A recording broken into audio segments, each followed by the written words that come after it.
ગઈ કાલે આપણે કથા સાંભળી ભગવાનના એવા જે ભક્ત ભરતજી, અને એ જે ભરતજી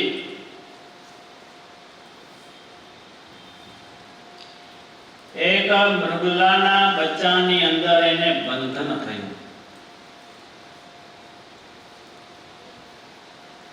રાજપાટનો ત્યાગ કરી અને જંગલની અંદર ગયા હતા, છતાં પણ એની અંદર બંધન થયું છે.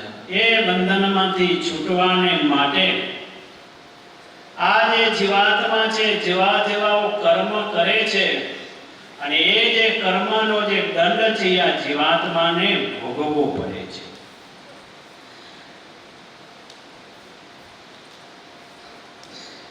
જાણે અથવા અજાણે જે કોઈ પાપ કરેલું હોય ને એનો જે દંડ છે આ જીવાત્માને જરૂર ભોગવવો પડે છે. આ છઠ્ઠા સ્કંદની અંદર જે કથા આવે છે, અજામિલ હતા, અને એ અજામિલ મહાપાપી હતા. જેવું એમણે જોયું ને એવું એમના મનની અંદર આવ્યું છે. એક એમને વેશ્યાનો સંગ થઈ ગયો, અને એ વેશ્યાના સંગ વડે કરી અને એનું જીવન છે એ ઉતરતું થઈ ગયું છે.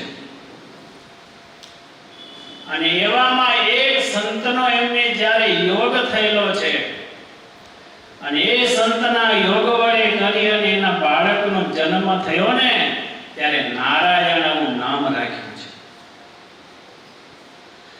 અને એક આ નારાયણનું નામ લીધું, અને નારાયણ નામ વડે કરી અને ભગવાનના પાર્ષદો આવ્યા છે, અને ભગવાનના પાર્ષદો દ્વારા એને યમ પાસ થકી એમને મુક્ત કર્યા છે.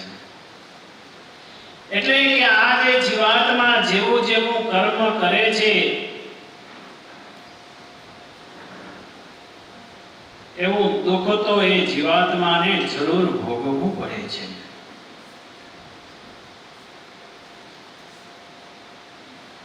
જીવનની અંદર જો ભગવાનની જો પ્રાપ્તિ કરવી હશે તો આ જે સંસાર છે, આ સંસારની અંદર સુખ અને દુઃખ છે એ તો આવ્યા જ કરશે. સુખમાં પતિતમ સેવ્યમ, દુઃખમાં પતિતમ તથા ચક્રવત પરિવર્તન્તે સુખાની ચ દુઃખાની ચ. સુખ અને દુઃખ છે એ તો આ સંસારની અંદર આવ્યા જ કરશે.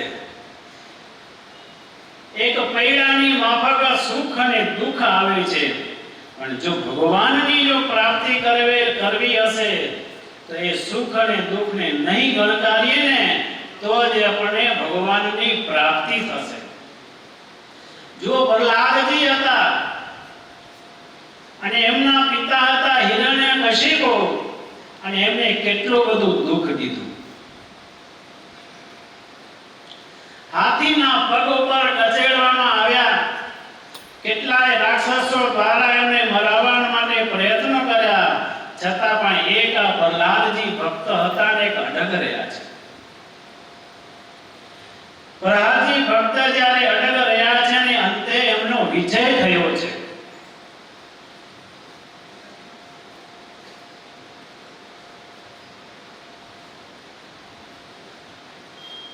અંતે જ્યારે એમનો વિજય થયો છે, સાચી એમની ભક્તિ હતી.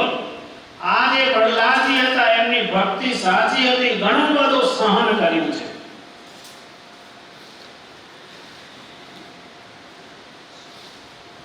એને બસ એક દ્રઢ નિશ્ચય હતો કે મને ભગવાનની પ્રાપ્તિ કરવી છે, અને એમણે ભગવાનની પ્રાપ્તિ કરવાને માટે ઘણું બધું સહન કર્યું છે, અને સત્યની સામે ટકી રહ્યા છે. અને ત્યારે નૃસિંહજી ભગવાન જ્યારે પ્રગટ થયા છે અને નૃસિંહ ભગવાન પ્રગટ થઈ અને આ ભક્ત એવા પ્રહલાદજીની ભગવાને રક્ષા કરેલી છે. એટલે જો ભગવાનને જો મેળવવા હશે એ સરળ કામ નથી. ભગવાનની પ્રાપ્તિ કરવી હશે તો જીવનની અંદર દુઃખ એ સહન કરવું પડશે. જો દુઃખ સહન કરેલું હશે ને તો જ આ જીવાત્માને સુખની પ્રાપ્તિ થશે.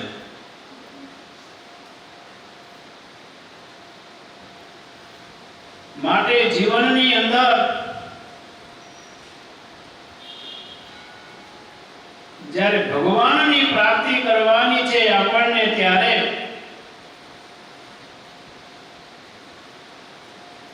ભગવાનના જે ભક્ત એવા જે પ્રહલાદજી હતા, અને એ પ્રહલાદજીએ ભગવાનની પ્રાપ્તિ કરવાને માટે ઘણા એવા કષ્ટો સહન કરેલા છે. સુખદેવજી મહારાજ કહે છે કે હે રાજન,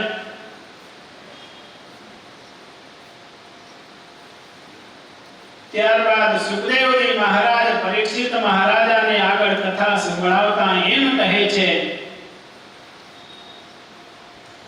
કે પ્રથમ સ્વયંભૂ મનુ થયા અને તેમનો વંશ છે ખૂબ મોટો થયો છે, અને ત્રીજા ઉત્તમ નામના મનુ થયા છે.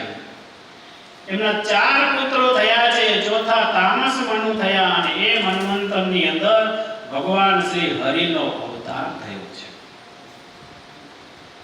અને તેણે ગજેન્દ્ર જોડના બંધન થકી છોડાવેલા છે.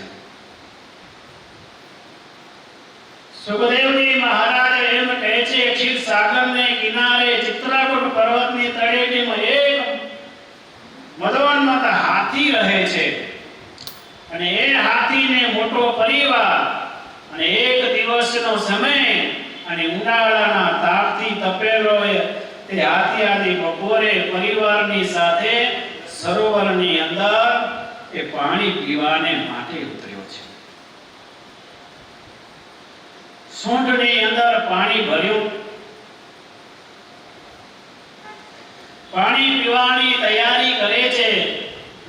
અને આ જે સરોવર છે, સરોવરની અંદર કમળ ખીલ્યા છે, અને એમની સાથે પોતાના બચ્ચાઓ છે.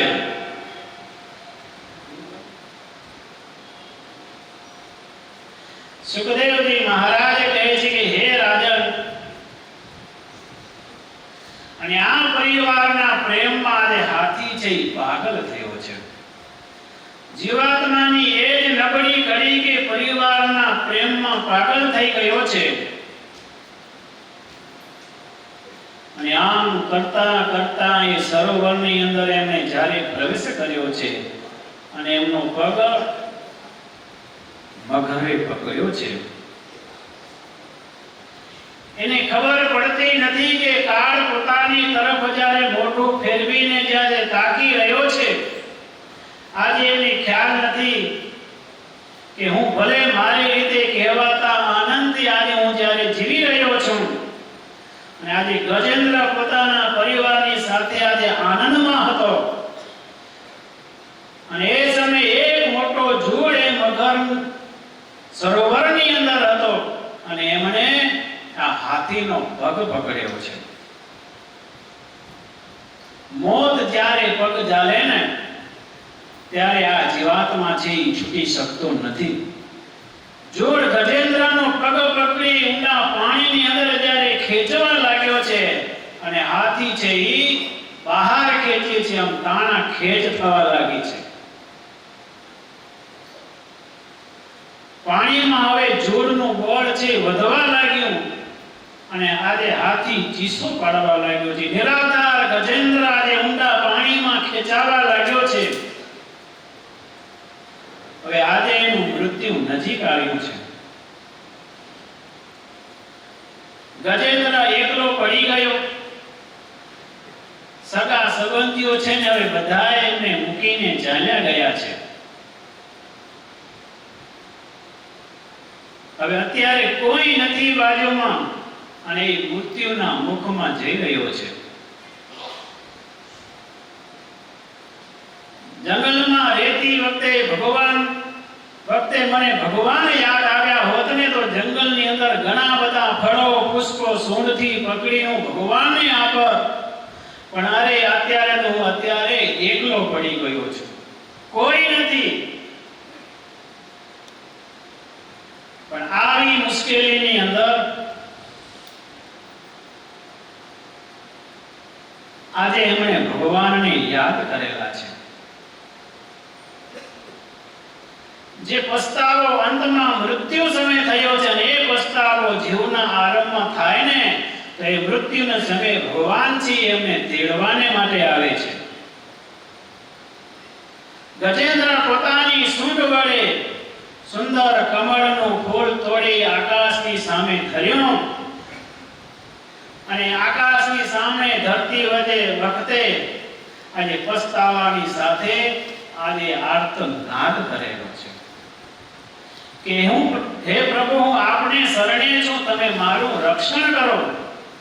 ગજેન્દ્રનો પસ્તાવા સાથેનો જ્યારે આર્તનાદ સાંભળી ભગવાન હરિ તત્કાળ ત્યાં પધાર્યા અને ગજેન્દ્ર અને ગ્રહને જળથી બહાર લાવી સુદર્શન ચક્રથી મકરનું મુખ ચીરી અને ગજેન્દ્રને છોડાવી અને આ બંનેનો ઉદ્ધાર કરેલો છે.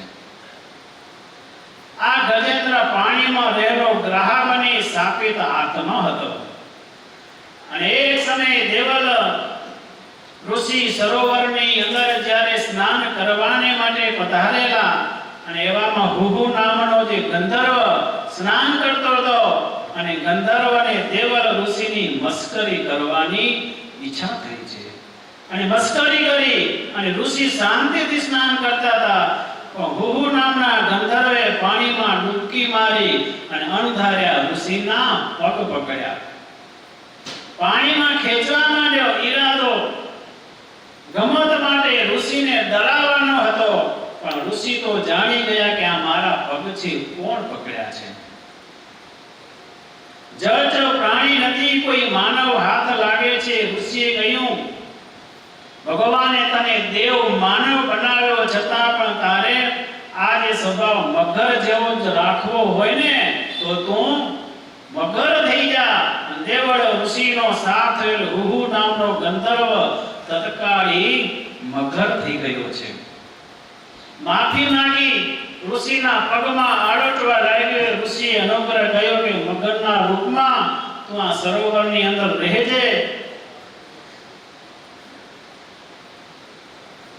અને ભગવાન તારો ઉદ્ધાર કરવાને માટે પધારશે. આટલા આશીર્વાદ આપી અને દેવળ ઋષિ છે ને ત્યાંથી ચાલ્યા ગયા હતા. આ રીતે કોઈ પણ જો સંત હોય અને સંતનો જો અપરાધ થયો હોય, એનો જો દ્રોહ કરવામાં આવેલો હોય તો આ જે જીવાત્મા છે, જીવાત્માને ખૂબ જ દુઃખ ભોગવવું પડે છે. અને જો સંતને જો રાજી કરેલા હોય, એમના જો આશીર્વાદ મળી ગયેલા હોય તો એના આશીર્વાદ વડે કરીને આપણા કર્મ છે એ પણ નાબૂદ થઈ જાય છે. જો સ્વયં ઇન્દ્ર મહારાજા હતા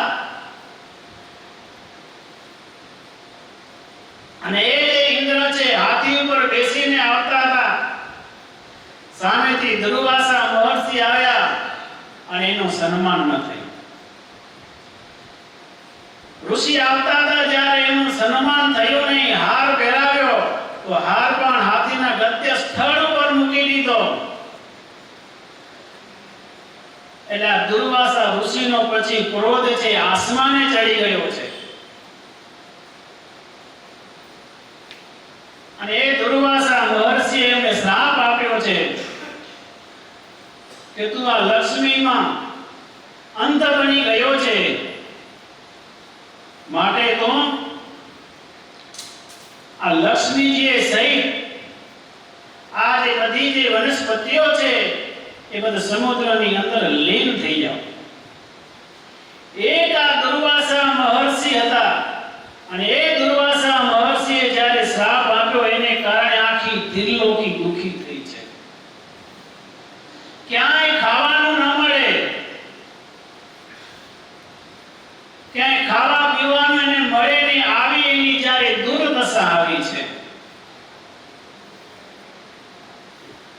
ભગવાનની પાસે ગયા છે, સમુદ્ર મંથન કરેલું છે, ત્યારે એમના જીવનની અંદર શાંતિ મળી છે. માટે ભગવાનના જે ભક્તજનો હોય એમને ક્યારે પણ કોઈ પણ સંત પુરુષ હોય, સંત પુરુષનો અપરાધ છે ક્યારે પણ કરવો જોઈએ નહીં. સંત પુરુષનો જે અપરાધ છે, આ જે જીવાત્મા છે, જીવાત્માને દુઃખદાયક છે. સુખદેવજી મહારાજે કહે છે કે હે રાજન, આપે બધાએ મન્વંતરો અને તેમાં ભગવાને કરેલા ચરિત્રોનું જે વર્ણન કર્યું, પણ હવે તમે મને કૃપા કરી વૈવસ્વાર્થે મનુના વશમાં જે પુરુષો થઈ ગયા છે અને અત્યારે જે વિદ્યમાન હોય અને ભવિષ્યમાં જે થશે બધાએ પવિત્ર પુરુષોના પરાક્રમનું મને વર્ણન કરો. સુખદેવજી મહારાજ કહે છે કે હે રાજન,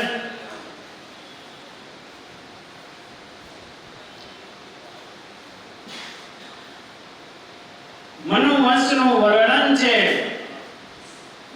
એ તમે સંક્ષેપમાં સાંભળો કે વિસ્તારથી જો વર્ણન કરું ને તો 100 વર્ષે પણ પાર આવે તેમ નથી.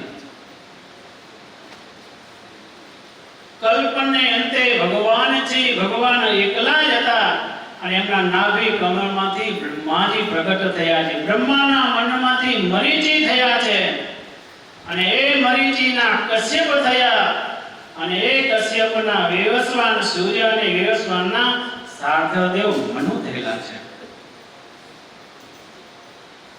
સુખદેવજી મહારાજ કહે છે કે હે રાજન,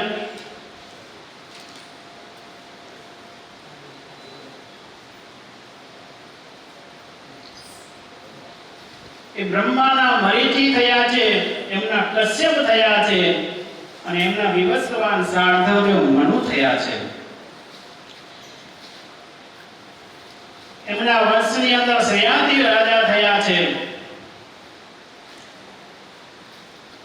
અને એમના વંશની અંદર પુત્ર અંબરીશ રાજા થયા છે. અંબરીશ રાજા હતા એ મહાન હતા.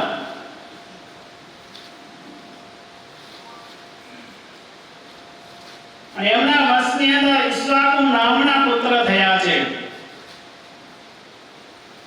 અને ઈશ્વાકુ રાજાના વંશમાં ત્રિશંકુ રાજા થયા છે.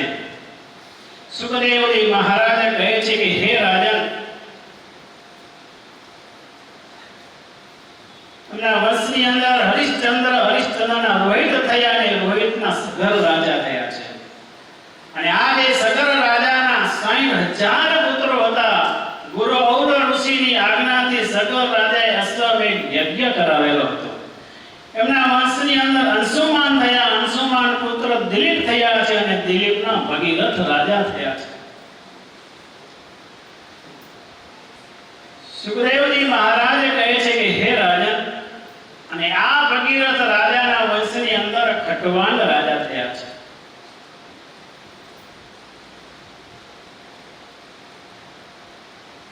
તેમના વંશમાં રઘુ થયા, રઘુના અજ થયા છે અને અજના પુત્ર એવા જે દશરથ મહારાજા થયેલા છે.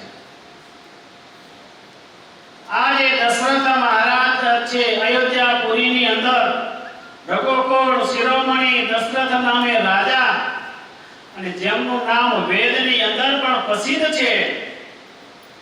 તો ધર્મ ધુરંધર ગુણોના ભંડાર હતા, જ્ઞાની હતા અને એમના હૃદયની અંદર સારંગપાણી એવા ભગવાનની ભક્તિ હતી.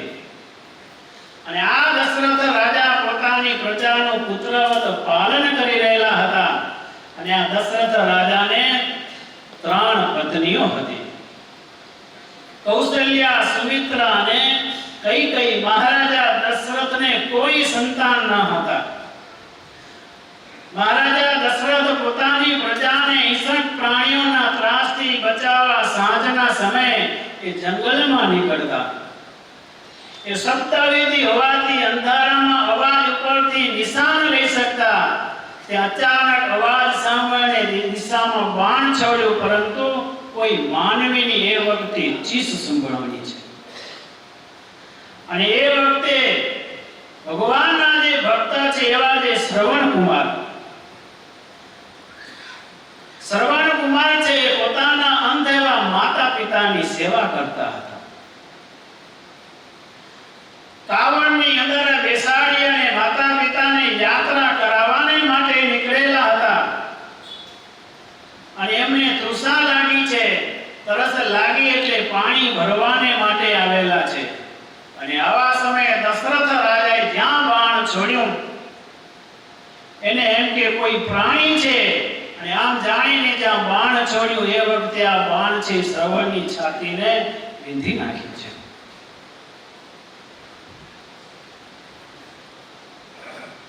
દશરથ મહારાજા આવ્યા, ભૂલની માફી માંગી છે. અને શ્રવણ તો પોતાના માતા પિતાની સંભાળ લેવાનું કહી અને પોતાનો દેહ ત્યાં જ છોડી દીધો છે. આવા એ શ્રવણ ભક્ત માતૃ પિતૃ ભક્તિ હતી એમની. આવી માતા પિતાની એ સેવા કરતા હતા.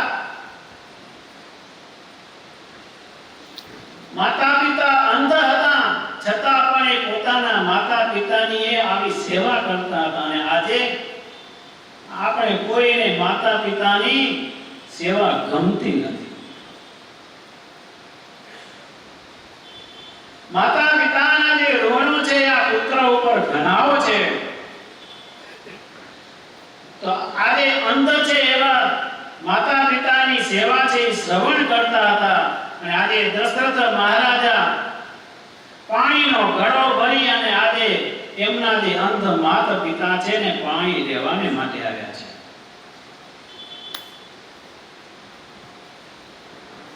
એમના માતા પિતાને ખ્યાલ આવી ગયો છે કે આ મારો પુત્ર શ્રવણ નથી.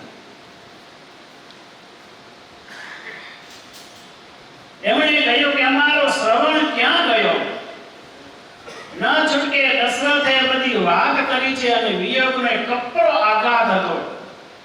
એ જીરવી શકાયો નતો. મરતા દશરથને શાપ આપ્યો છે કે જેમ અમે પુત્ર વિયોગે મૃત્યુ પામીએ છીએ ને એમ તમે પણ તમારા પુત્ર વિયોગે તમે મૃત્યુ પામશો.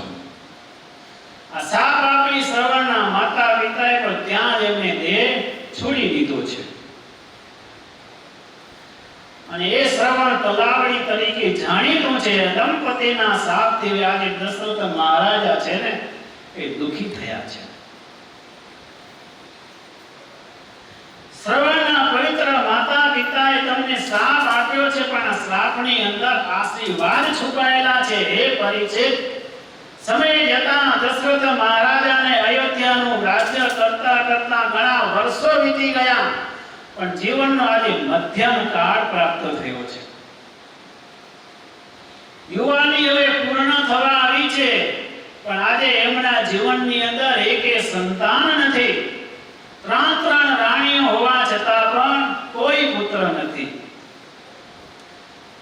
આજે એમને ચિંતા થાય છે. દશરથ મહારાજને વધુ ચિંતા રહેતી કે મારે ત્યાં પુત્રના અભાવે આજે સૂર્ય વંશ છે શું આજે અટકી જશે? રાજ્યની અંદર કોઈ કાર્યમાં આજે એમનું મન નથી લાગતું. આજે વૈભવ પૂર્ણ મહેલ એ સુનો લાગે છે.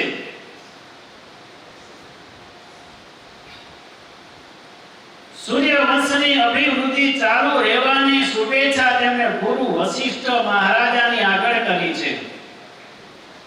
આ કૃપા કરો રઘુવંશ ચાલે. વશિષ્ઠએ કહ્યું અયોધ્યા નરેશ તમે ધીરજ ધારો.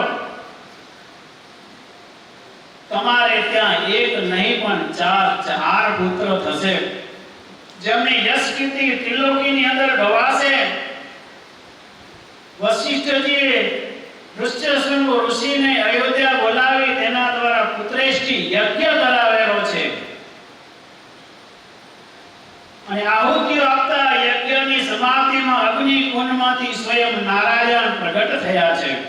યજ્ઞ નારાયણ પ્રગટ થયા છે અને કળશ આપ્યો છે. અને એની અંદર રહેલો જે પ્રસાદ એ ત્રણેય રાણીઓને વેચી દીધો છે.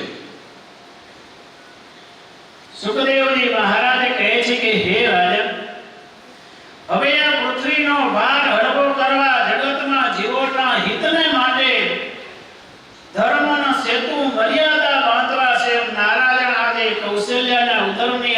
પધાર્યા છે.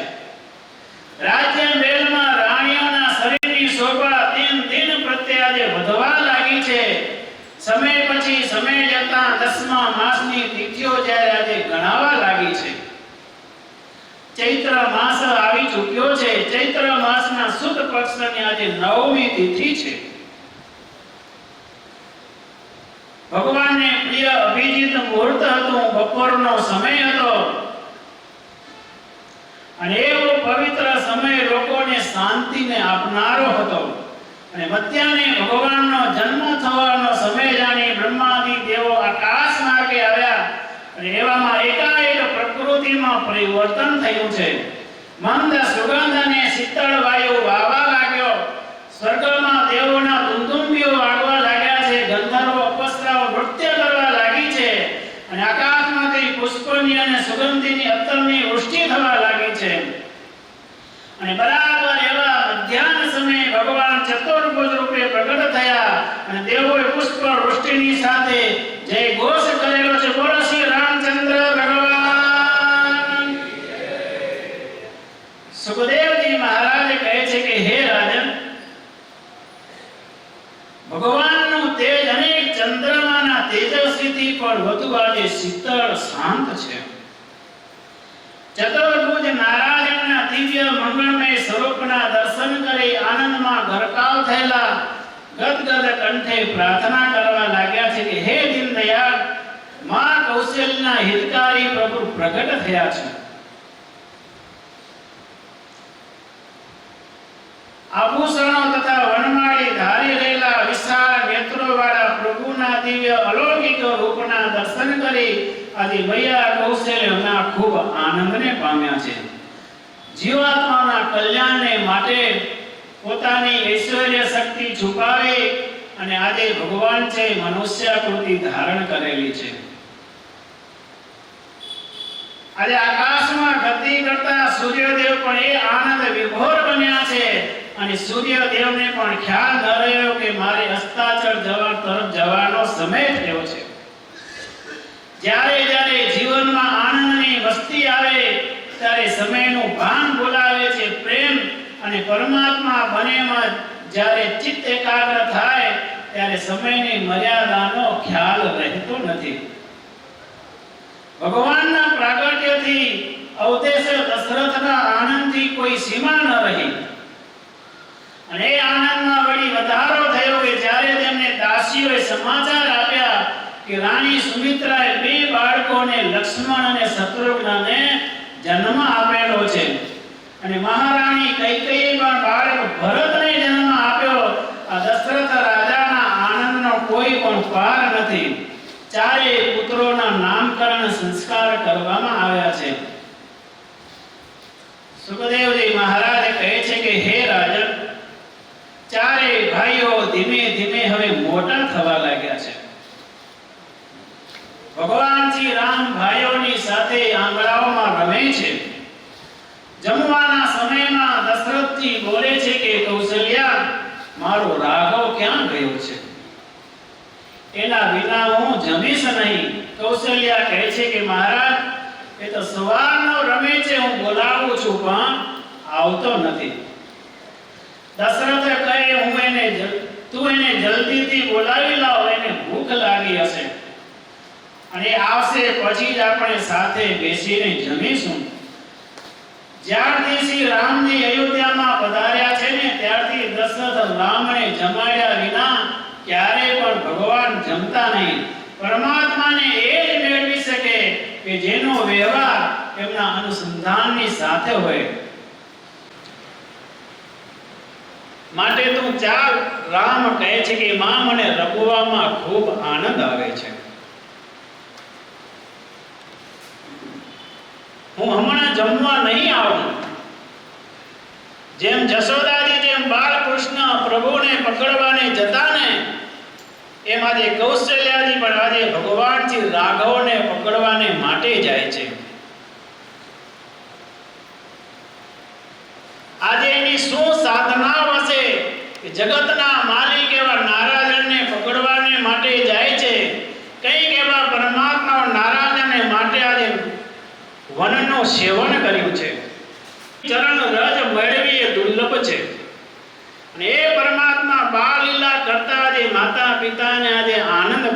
છે. દશરથની પણ કેટલી સાધના હશે કે દૂરથી જેનું શરીર ખરડાયેલું છે એવા ત્રિભુવન નાથને પોતાની ગોદમાં બેસાડી થાળીમાંથી ખાદ્ય પદાર્થના કોડિયાઓ લઈ અને રાઘવના મુખમાં આપે ને પ્રભુ પ્રેમથી એ આરોગે છે. સુખદેવજી મહારાજ કહે છે કે હે રાજન, સારું કર્યા છે. આશ્રમમાં જઈ અને વિદ્યાભ્યાસ કરવાને માટે ગયા છે. ચારેય ભાઈઓનો સાથે વિદ્યાભ્યાસ થયો છે. એક દિવસનો સમય દશરથજી મહારાજ બેઠા છે અને બાજુમાં કુલગુરુ વશિષ્ઠજી બેઠા છે અને એવામાં સેવકો દોડતા આવ્યા છે. વિશ્વામિત્રજી પધાર્યા છે.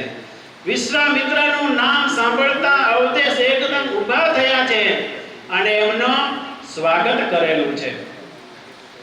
સુખદેવજી મહારાજ કહે છે કે હે રાજન, એમના ચરણ ધોઈ અને ચરણ ધોઈ માથા ઉપર ચણાવ્યું, વિનયથી સ્વાગત કરતા કહ્યું છે, ગુરુજી આપના આગમનથી અયોધ્યા આજે આખી પાવન થઈ. મારી ઉપર કૃપા કરી મને દર્શન દેવાને માટે બધાનું ધન્ય ભાગ્યશાળી થયો છું. દશરથજીએ વિનયથી તેમને બેસાડ્યા છે અને વિશ્વામિત્ર મુનિએ આસન આપ્યું છે. એ વખતે કહે છે કે હે અવધેશ, આજે હું તારી પાસે એક વાત લઈને આવ્યો છું. સુખદેવજી મહારાજ કહે છે કે હે રાજન, શું આપે મને આજ્ઞા કરવાની હોય આપ જે આજ્ઞા કરશો એ મારે શિરોમાન્ય છે.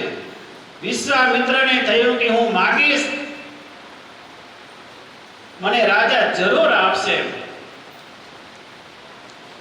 વિશ્વામિત્રજી કહે છે કે યજ્ઞનો પ્રારંભ કરેલો છે. મારીચ અને સુબાહુ નામના રાક્ષસો આવી અને આ યજ્ઞની અંદર હાડકા, માંસ, રુધિર નાખ્યા બધું દૂષિત અપવિત્ર કરી નાખે છે.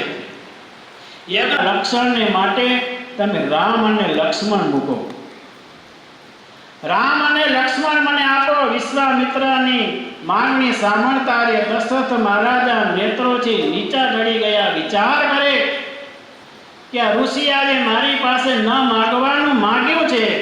દશરથજી કહે છે કે હે મુનિરાજ, રામ લક્ષ્મણ તો હજુ નાના છે, કોઈ દિવસ જંગલની વિટંબળાઓ પણ એમણે જોઈ નથી. દશરથ મહારાજાએ કહ્યું કે હું મારું લશ્કર મોટું, પણ વિશ્વામિત્રજી એ પણ ના પાડી છે. અને બિહામણા એવા પૂર રાક્ષસો ક્યાં? રામ લક્ષ્મણ આપનું તો બને તેમ નથી. દશરથના આવા શબ્દો સાંભળી અને વિશ્વામિત્ર આસન પરથી ઊભા થઈ ગયા છે. અને તમને જરાય પણ શોભતું નથી. પ્રાણ જાય પણ વચન ન જાય. આપ રઘુવંશી બનીને વચન ભ્રષ્ટ થઈ રહ્યા છો. વિશ્વામિત્રની સ્થિતિ જોઈ વશિષ્ઠે રાજાને સમજાયા. રામને આપવામાં બંને બાજુ કુશળ છે, રામનું હિત છે અને એની અંદર જ અયોધ્યાની સલામતી રહે છે. અને લઈ અને ત્યાંથી પોતાનો જે યજ્ઞ એ નિર્વિઘ્નપણે પૂર્ણ કરવાને માટે ગયા છે. અને વિશ્વામિત્ર જે રામ લખનને સાથે લઈને ચાલતા થયા અને એ વખતે તાડકા વનની અંદર પધાર્યા છે તો શ્રી રામે તાડકાનો એ વખતે ત્યાં સંહાર કરેલો છે. મારીચ, સુબાહુ આદિ રાક્ષસો આવ્યા છે અને મારીચને એવું બાણ માર્યું કે મારીચ વિંધાયો નહીં, પણ બાણના ધક્કાથી હજારો માઇલ સુધી દૂર ફેંકાઈ ગયો છે. વિશ્વામિત્રનો યજ્ઞ નિર્વિઘ્નપણે પૂર્ણ થયો. યજ્ઞની સમાપ્તિ થતા પ્રભુ ઋષિને કહે છે કે ગુરુ મહારાજ, હવે અમે અયોધ્યા બાજુ પ્રયાણ કરી અને એ સમયમાં જનક રાજાનો સેવક જાનકીના સ્વયંવરનું નિમંત્રણ લઈને આવ્યો છે. હે રામ, જો તારી જો ઈચ્છા હોય તો મિથિલા નગરી તું સાથે ચાલ. અને એ વખતે ભગવાન શ્રી રામે કહ્યું છે કે મને ઘણીવાર માતા કૌશલ્યા કહેતા કે હે રાઘવ, તું એકવાર રાજા જનકનું દર્શન જરૂર કરજે. પિતાજી પણ મને મળવાનો ઘણીવાર કહેતા. માટે એકવાર મિથિલા નગરી જોઈ આવીએ. સુખદેવજી મહારાજ કહે છે કે હે રાજન, મિથિલા નગરીની અંદર ભગવાન શ્રી રામ લક્ષ્મણ પધાર્યા છે. પવિત્ર જળ શિર ઉપર ચડાવી વંદન કર્યું. ગંગાજીના અવતરણની કથા ઋષિએ શ્રી રામને કહી છે. આગળ ચાલતા મહર્ષિ ગૌતમ ઋષિનો આશ્રમ આવ્યો છે. અહલ્યાનો ઉદ્ધાર કર્યો છે. અને આગળ જતા ભગવાન શ્રી રામજી લક્ષ્મણ વિશ્વામિત્રીના સાથે મિથિલા નગરીમાં પધાર્યા અને જનક મહારાજાને પણ ખૂબ ત્યાં આનંદ થયો છે.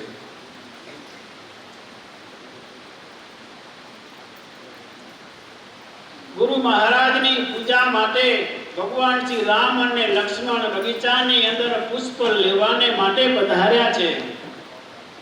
અને પુષ્પ લઈને પાછા આવ્યા છે. સુખદેવજી મહારાજ કહે છે કે હે રાજન, અને એ બગીચાની અંદર કે હે માં, તું મારા હૃદયને જાણે છે. જ્યારથી સમજણી થઈને ત્યારથી હું તારી પૂજા કરું છું. તે પૂજાના ફળ રૂપે મને ભગવાન શ્રી રામ જ પતિ તરીકે મળો. સુખદેવજી મહારાજ કહે છે કે હે રાજન, વિશ્વામિત્ર પૂજા પાઠથી પરવારી રામ લક્ષ્મણની સાથે આજે સ્વયંવર મંડપની અંદર પધાર્યા છે. ભાવથી આજે સ્વાગત કર્યું છે. પણ આજે જનક મહારાજાની પ્રતિજ્ઞા છે કે ક્ષત્રિય કુમાર શિવ ધનુષની પ્રતિજ્ઞા ચડાવી આપે તેને મારી સાથે વરમાળા કરાય. મોટા મોટા રાજાઓ, મોટા મોટા જે રાજાઓ હતા એ કોઈ પણ શિવનું ધનુષ હતું ને એ કોઈ પણ ઉચકી શક્યા નથી. વિશ્વામિત્રએ ભગવાન શ્રી રામને આજ્ઞા કરી છે કે જનક મહારાજાની કે તું આબરૂ સાચવવાને માટે તું ઊભો થા. ભગવાન શ્રી રામ હવે ઊભા થયા છે. ધનુષની પાસે આવ્યા છે. ધનુષ ઉઠાવ્યો, પણછ નીચે નમાવી પ્રતંતા દોરી ચડાવવા જાય ત્યાં વચમાંથી ધનુષ મોટા અવાજની સાથે તૂટ્યો. અને ધનુષ તૂટતાની સાથે જનક મહારાજા મનમાં ચિંતા હતી કે આ જાનકીજીનું શું થશે એની ચિંતા તૂટી ગઈ છે. અને ઋષિઓના મનની અંદર જે ભ્રમ હતો કે દશરથ નંદન ભગવાન હશે કે નહીં હોય એ મહાત્માનો આજે ભ્રમ તૂટી ગયો છે. સીતાનો વિયોગ તૂટ્યો છે. અને આ ધનુષ તૂટતાની સાથે આજે રાવણના વિનાશથી ગણેશ મંડાઈ ગયા છે. સ્વયં પરશુરામ આ જ્યારે ધનુષ તૂટ્યું છે ને, ધનુષનો અવાજ સાંભળતા તરત જ પરશુરામજી ત્યાં પધાર્યા છે. અને એ પરશુરામ ધુઆ ફુઆ કરતા કરતા પરશુરામ આવ્યા અને કહ્યું કે આ ધનુષ કોણે તોડ્યું છે. અને એ વખતે લક્ષ્મણજી કહે કે આવા ધનુષ તો અમે નાના હતા ત્યારે કેટલાય તોડી નાખ્યા છે. એ તો જૂનું હતું અમારા ગુરુનો, એ જૂનું ધનુષ હતું. લક્ષ્મણજી કહે છે કે જૂનું હોય એ તો તૂટે જ ને. હવે જે જૂનું થઈ ગયું તો તૂટવાનું છે. લક્ષ્મણજી કહે જૂનું થઈ ગયું હતું. પરશુરામ કહે છે કે વિશ્વામિત્રજી, તું હવે આ છોકરાને તો અહીંયાથી સંભાળી લેજે. થઈ ગયા છે. અને એ વખતે લક્ષ્મણજી કહે છે કે ગુરુ મહારાજ, તમે આ કુહાડી છે ને, કુહાડી શા માટે રાખી છે? તમારી જે જીભ છે ને કુહાડી છે. વિશ્વામિત્રજી કહે છે, વિશ્વામિત્રજીને કહે છે કે આ છોકરાને તું એક બાજુ લઈ લે. લક્ષ્મણજી કહે કે તમે આંખો વીંચી જાઓ. અને આ બધો મામલો જ્યારે ગરમ થયો છે એટલે ભગવાન શ્રી રામ પધાર્યા છે. અને આમ કરતા કરતા ચારે ભાઈઓ પછી પોતાને ઘેર રહેવા જે અયોધ્યા નગરીની અંદર પધારે છે.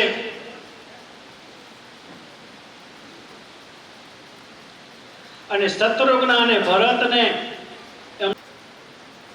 અને એવા સમયની અંદર આજે દશરથ મહારાજા છે ને કાનની બાજુમાં આજે એને સફેદ વાળ દેખાવામાં આવ્યો. દશરથ મહારાજે વિચાર કર્યો છે આ જમાનાની અંદર તો બધાએ કાળા થાય, વૃદ્ધ થઈ જાય તો કર્યો છે કે હવે આ મારું રાજપાટ છે ને એ રાઘવને હવે હું સોંપી દઉં. એમણે ગાદી સોંપી. જીવનના જે બાકી જે દિવસો છે ને આજે અયોધ્યાની દેવતાઓ જ્યારે આજે મંથરાની બુદ્ધિ ફેરવી છે, કારણ કે રામનો જો રાજ અભિષેક થશે તો જગતની અંદર કેટલાય આવા અસુરો રહે છે એનો નાશ કેમ થશે અને રાવણનો પણ નાશ કેમ થશે. અને એ વખતે મંથરાની બુદ્ધિ ફેરવી છે ને મંથરા છે ને કૈકેયી પાસે આવી છે.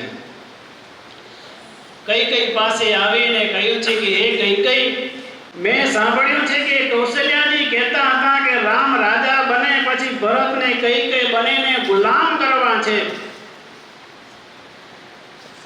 કૈકેયી કહે છે કે તું અમારા સુખી સંપવાળા કુટુંબમાં તું આજે ખોટું બોલી અને આજે તું ઝઘડો કરવાને માટે શા માટે માંગે છે? ધ્યાન રાખજે, આવી વાત ન કરજે. રામની માં કૌશલ્યા આવું ક્યારે ન બોલે. રામને મારા ઉપર તો ઘણો બધો પ્રેમ છે. મંથરા કહે તો કાંઈ નહીં, મને ક્યાં ગાદી મળવાની છે? હું તો તમારું ખાવ છું, એટલે હું તમને કહું છું, મને તો તમારા કપડાં જ ધોવાના છે ને. અને કોક ભુવનની અંદર જઈને બેસો. અને એ વખતે દશરથ મહારાજાની પાસે આ કૈકેયીએ બે વરદાન માંગ્યા છે. બે વરદાન માંગ્યા કે રામ છે 14 વર્ષને માટે વનની અંદર પધારે અને મારો ભરત છે એ રાજા બને.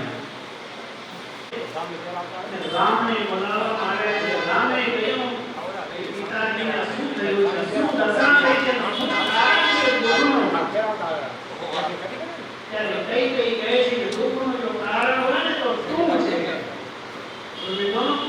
દુઃખનું કારણ હોય તો શું છે? રામ જેટલો મંદિરનો એક હાથવાર જો જમીન આપે સ્વચ્છ બનાવશે ને તો આપણો મનનો મેલ ધોવાશે. આ મન અનાદિકાળનું મલિનતાથી ભરેલું ને હવે એને સેવા, ભક્તિ અને ભજનથી શુદ્ધ કરવાનું. હે વિદુર, સારી સભાએ સ્વાગત કર્યું. એ દક્ષને ઓછું પડ્યું. એક જ નું જોઈ રાખ્યું. એનું શિવજીનું. હા, કદાચ જટીએ સ્વાગત ન કર્યું એમાં બગડી શું ગયું? જીવનો સ્વભાવ કેવો ખતરનાક છે એનો વિચાર કરો. ભગવાન સ્વામિનારાયણ સમજાવતા જીવને બીજું કોઈ દુઃખ દેતું નથી, પણ જીવનો સ્વભાવ જ એની પોતાની પ્રકૃતિ દુઃખ આપ્યા કરે છે. પ્રકૃતિ સુધરી જાય તો દુઃખદ પરિસ્થિતિમાં પણ સુખનો, શાંતિનો અનુભવ થાય. માણસને પોતાનો સ્વભાવ છોડવો બહુ કઠણ છે. હે,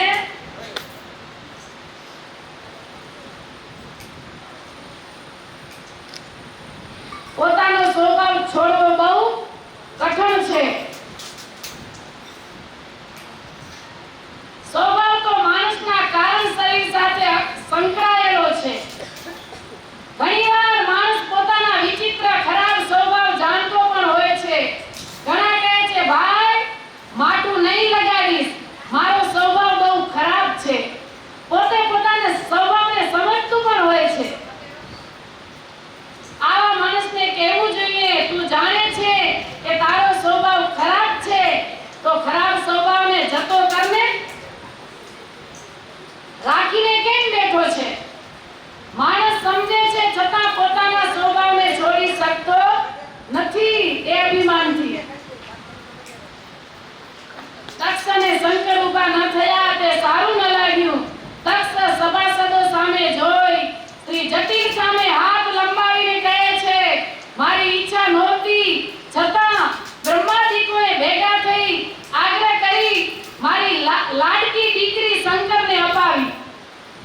કોણ ભભૂક્યું?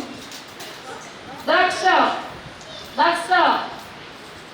એ કે મને મારી દીકરી દેવાની ઈચ્છા જ નથી, પણ બધા દેવતાઓ મળીને મને દેવડાવી.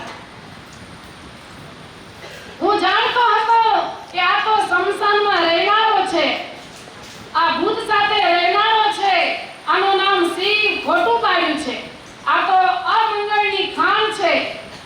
ભાગવતજી જેવા પવિત્ર શાસ્ત્રમાં શિવજીના નિંદાના શબ્દો શોભે નહીં, અને વક્તા બોલે તો વક્તાને પાપ લાગે, શ્રોતાને પણ પાપ લાગે, એટલે નિંદાના શબ્દોનો અર્થ મહાત્માઓએ ફેરવી નાખ્યો છે. દક્ષ બોલે છે, આ શમશાનમાં રહેનારો છે. આ વાક્યનો મહાત્માઓ એવો અર્થ કરે છે, આ જગત એક શમશાન જ છે. શમશાનમાં સબને જડાવવામાં આવે છે, જ્યારે ઘરમાં સબને નનામી સાથે બાંધવામાં આવે છે. જગત એક શમશાન છે, તો શમશાનમાં રહેનાર છે, આવી દક્ષ ગાળ દે છે. એનો અર્થ એ છે કે શિવજી મહારાજ સારા વિશ્વમાં વ્યાપીને રહેલા છે. દક્ષે બીજી ગાળ બાંધી છે, આ ભૂત પ્રેતનો સંગી છે. એનો મહાત્મા એવો અર્થ કરે છે કે જીવ પ્રાણી માત્રને ભૂત પ્રાણી કહેવામાં આવે છે. દરેક ભૂત પ્રાણી માત્રનો સંગી એટલે શિવજી. ભૂત પ્રાણી માત્રના મિત્ર છે શિવજી. શિવજી તો ખૂબ દયાળુ દેવ છે. હૃદયમાં નારાયણને રાખો અને બુદ્ધિમાં જટિલને રાખો. બુદ્ધિમાં જટિલ હશે તો બુદ્ધિ સતત નિર્મળ રહેશે. માણસની બુદ્ધિ જ્યારે પાપ તરફ જાય છે ત્યારે જ માણસમાં બગાડ આવે છે.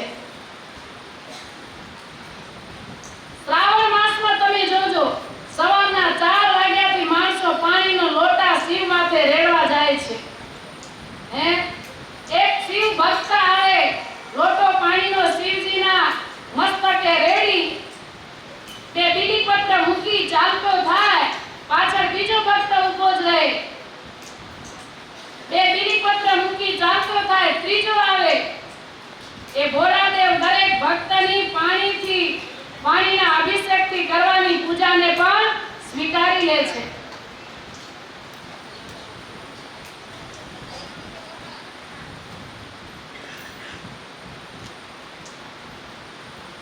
ભગવાનના દરેક મંદિરે જઈએ તો કોઈ પૂજારી ભક્તોને નીચ મંદિરની જાળીની અંદર બેસવા દેતા નથી.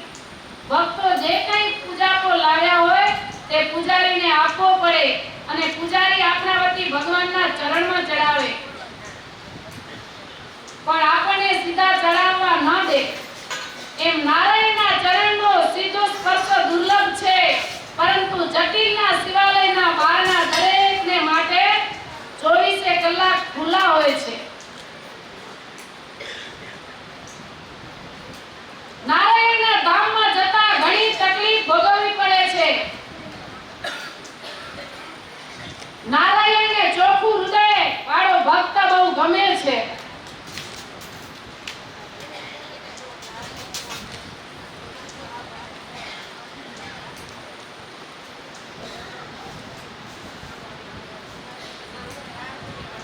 મહેન્દ્રજી બોલે છે, હે વિદુર, દક્ષને અપમાન લાગવાથી દક્ષ અંતમાં જાહેર કરે છે, આજથી યજ્ઞમાંથી શિવજીનો ભાગ નાબૂદ થયો. દક્ષની ગાળો નંદીશ્વરથી સહન થઈ નહીં. તે સભામાં ઊભા થયા અને ઋષિઓ અને દેવતાઓને ત્યાં યજ્ઞમાં જે હાજર હતા તે બધાને શાપ આપવા લાગ્યા. એટલામાં જટિલનું ધ્યાન તૂટી ગયું. તેઓ ધ્યાનમાંથી જાગૃત થઈ આ ભક્તો કોલાહલ સાંભળી વિચાર કરે છે, આ બહુ ખોટું થયું. મારે કારણે આ ઋષિઓને નંદીશ્વરે શાપ આપ્યો. હું અહીંયા વધારે રહીશ તો કજિયો વધશે. કોણે થયું? શિવજીને. આવું થયું. આવું વિચારી પોતે મૃત ચર્મને ખંભા પર નાખી ત્યાંથી કૈલાસ તરફ ચાલ્યા ગયા. યજ્ઞની સમાપ્તિ થઈ, બધા છૂટા પડ્યા. સમય જતા શિવજીનો ભાગ કાઢી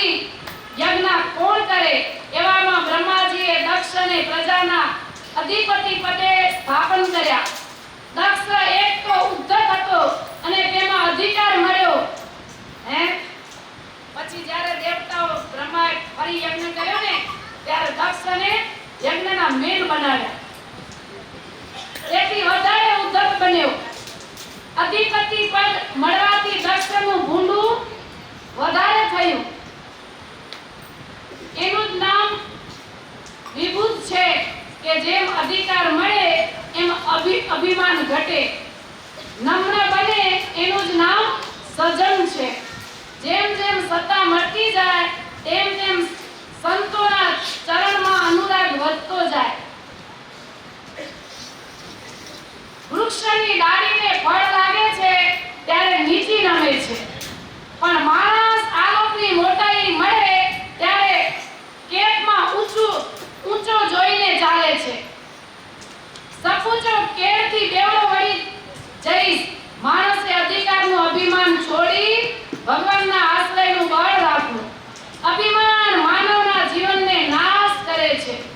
દિવસે દિવસે માણસના સદગુણો બાળી નાખે છે.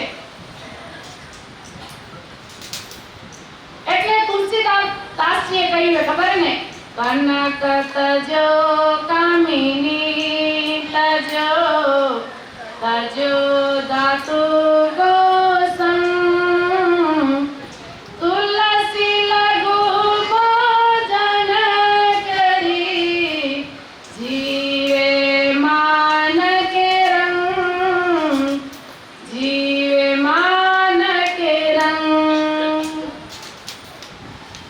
આ દક્ષ અતિ માની છે.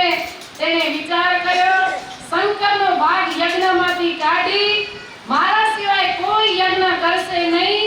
હું જો પહેલા યજ્ઞ શરૂ કરું તો લોકો પછી શરૂ કરશે અને તેમ કરવાથી શંકરે મારું અપમાન કર્યું છે તેનો બદલો લઈ શકાશે. આવું વિચારી દક્ષે શિવજીનો ભાગ કાઢી નાખી યજ્ઞની શરૂઆત કરી. બધા દેવોને આમંત્રણ આપ્યું છે. બ્રહ્મા અને વિષ્ણુને પણ આમંત્રણ પાઠવ્યા, પણ ભગવાન સદાશિવનું અપમાન કરવા જાણી જોઈને તેમને શિવજીને આમંત્રણ આપ્યું નહીં. દેવોને આમંત્રણ મળતા બધા દેવો દક્ષના યજ્ઞમાં જવા તૈયાર થયા છે. બ્રહ્માને કહે, આપણે બધાએ દક્ષના યજ્ઞમાં જવાનું છે. બ્રહ્માજી કહે, શિવજીનો ભાગ ન હોય, શંકરનું સ્થાન ન હોય, એ યજ્ઞમાં જવાય નહીં. હું તો નહીં જાઉં, પણ ભગવાન વિષ્ણુ પણ આવશે નહીં. દેખો શિવ અને નારાયણ કેટલા નજીક છે તેનો આ વાસ્તવિક પ્રસંગ છે.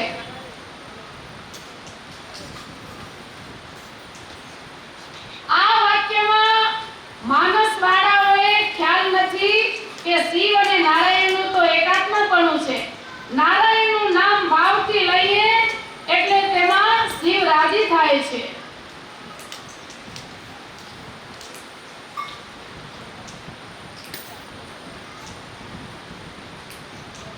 ભાગવતજીના અષ્ટમ સ્કંદમાં પણ વિદુર હે વિદુર, શિવ અને નારાયણ એ બંને દેવોનું એકાત્મપણું કઈ બતાવશે. વિષ્ણુ અને બ્રહ્મા દેવોને કહે, શિવજીનો ભાગ ન હોય એવા યજ્ઞમાં અમારાથી ભાગ લઈ શકાય નહીં અને હાજરી પણ ન આપી શકાય. અને હે દેવો, તમે પણ જો તમારું હિત ઈચ્છતા હો તો જાશો નહીં. શા માટે? તો કે શિવજીનું સ્થાન ન હોય તો આપણાથી જવાય નહીં. બધા દેવતાઓએ નક્કી કર્યું. ખાન પાન અને માનના લોભે જશો તો પરિણામ સહન કરવું પડશે. દક્ષ જે યજ્ઞ શિવ જેવા સમર્થ મંગળકારી દેવને ટાળી યજ્ઞ કરી રહ્યો છે તે વિનાશને નોતરી રહ્યો છે. તમે ત્યાં જશો તો તમારે પણ તેની અસર સહન કરવી પડશે. પાપીને અનુમોદન આપવું એ પાપ કર્યા બરાબર છે. કોઈ પાપી હોય એને અનુમોદન આપવું, ખબર ને? એમ કીધું કે કોક હિંસા કરવા જાતો હોય અને એને અનુમોદન આપીએ કે તું હિંસા કરવા જાય તો હરનો કે ગાય આમળી જ ગયા ને ઈ જો મારે તો એનું પાપ આ ઈ પાપ કરવા જાય છે એમાં આપણે અનુમોદન આપ્યું તો એનું પાપ આપણે લાગે. અરે મહારાજ એટલે સુધી કીધું કે એકાદશી કોઈ રહે તો ન હોય અને એને રોટલા ઘડી દે તો એને પણ ઈ અનુમોદન આપ્યું કહેવાય. તમારા હાથે ઘડી દીધો એટલે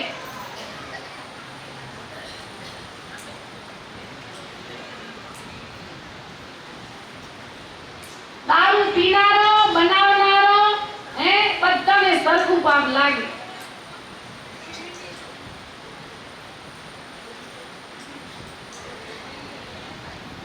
શિવ નિંદા સાંભળવાથી પહેલા યજ્ઞમાં જેમની બુદ્ધિ ભ્રષ્ટ થઈ છે તેવા દેવોને બ્રહ્માની વાત ગળે ન ઉતરી અને સૌ દેવો પોતપોતાના વિમાનમાં બેસી આકાશ માર્ગે દક્ષના યજ્ઞમાં જવા લાગ્યા. બ્રહ્માએ બધાને સમજાવ્યા કે દક્ષ યજ્ઞ કરે છે પણ શિવજીનો ભાગ નથી રાખ્યો તો આપણાથી જવાય નહીં. પણ બ્રહ્માની વાત કોઈએ સ્વીકારી નહીં. બધા જ દેવો દક્ષના યજ્ઞમાં જવા તૈયાર થઈ ગયા. આ બાજુ જગત માતા ભવાની કૈલાસ શિખર ઉપરથી જુએ તો આકાશ તમારો બાપનો યજ્ઞ તમને કઈ જ ખબર નથી. અમે તો માનતા હતા કે આપને તો સૌ પહેલા જ ખબર પાડી હશે. અમોને તો બધાને આમંત્રણ છે. શું તમને કોઈ આમંત્રણ પણ નથી આપ્યું?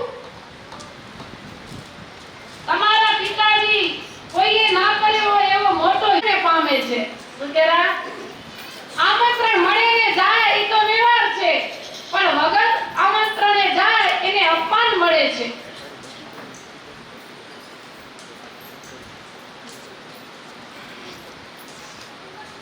તો દેવી આપણને ક્યાં આમંત્રણ આવ્યું છે? ભવાની કહે પ્રભુ મારા પિતાજીને સારા જગતનું અધિપત્ય છે કારણ કે અમોને ભૂલ્યા ન હે. બહુ બીજી હશે તો આપને ભૂલી ગયા હશે. બાપની દીકરી પૂછ્યું કે મારા બાપ કદાચ ભૂલી ગયા હશે. શંકરે વિચાર્યું દક્ષ કામના કારણે અમોને ભૂલ્યા નથી પણ માનના કારણે ભૂલ્યા છે.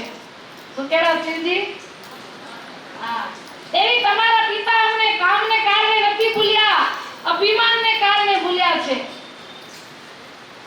આ યજ્ઞ કરે છે તે કોઈ ફળ માટે નહીં પણ મારા અપમાનને માટે યજ્ઞ કરે છે. ભાગવતજી સમજાવે છે કે આ જાય છે કોઈકને બતાવવા કરું હો એ બધું એનું વૃથા જાય છે. હોય નહીં એટલું કાંઈ પણ કોઈકને બતાવવા માટે કરવું એ અભિમાની માણસનું સર્વે વૃથા જાય છે. તમો દાન આપો તો દાનની મજા મરી જાય છે. કોઈ પણ સત્કાર્ય કરો કે કીર્તિ અને માન મોટપની આશાથી ન કરો. જે કંઈ સારું કાર્ય કરો તે કર્તવ્યપણાની ભાવનાથી પ્રભુ પ્રસન્નતા માટે મારી આ ફરજ છે મારું આ કર્તવ્ય છે એમ ફરજ અને કર્તવ્યની ભાવનાથી જે કંઈ કરવામાં આવે છે એના પર ઈશ્વર ખૂબ રાજી થાય છે. ભવાની ભગવાનને શિવજીને કહે છે પ્રભુ તમે જલ્દી તૈયાર થાઓ આપણે પિતાજીના યજ્ઞમાં જાવું જ છે. જટિલ બોલે છે દેવી ત્યાં જઈને શું કામ છે આપણું? ભવાની બોલે છે પ્રભુ મારે ત્યાં યજ્ઞના દર્શન કરવા જાવું છે. યજ્ઞના દર્શન માટે તો વગર આમંત્રણે પણ જાવું એવી શાસ્ત્રની આજ્ઞા છે. ભગવાન શંકરે વિચાર્યું આગળ પહેલા બની ગયે ઘટનાને આ ઉપરથી આપણે એક વાત તો એ સમજવા જેવી છે કે શંકરને ભવાનીના પિતા દક્ષે પહેલા યજ્ઞમાં ગાળો ભાંડી છે અપમાન કર્યું છે.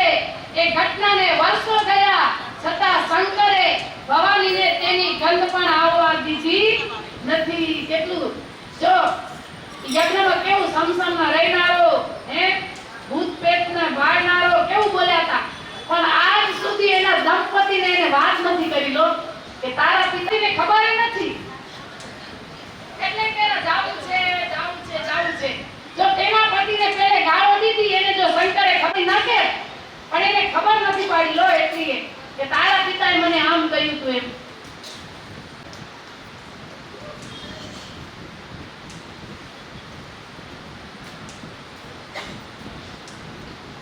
આવું વિચારી ભવાનીને કહે છે, દેવી, જે યજ્ઞમાં ઘીની આહુતિ અપાય છે, પણ સાચો તો યજ્ઞ જિંદગી રૂપી યજ્ઞમાં સારાએ વિષય ભોગની ઈચ્છાઓની અને વિકારોની આહુતિ આપી નારાયણના ભજનમાં ધ્યાનમાં પાગલ બની જવું.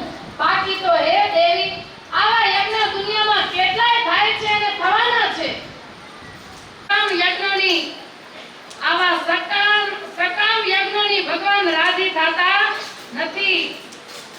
જે યજ્ઞોથી ભગવાનની પ્રસન્નતા થાય એ સાત્વિક યજ્ઞો, જપ યજ્ઞ, જ્ઞાન યજ્ઞ, ભગવાનના નામ સ્મરણ રૂપી આધ્યાત્મિક યજ્ઞ છે તે શ્રેષ્ઠ છે. સૌથી કયો યજ્ઞ શ્રેષ્ઠ છે?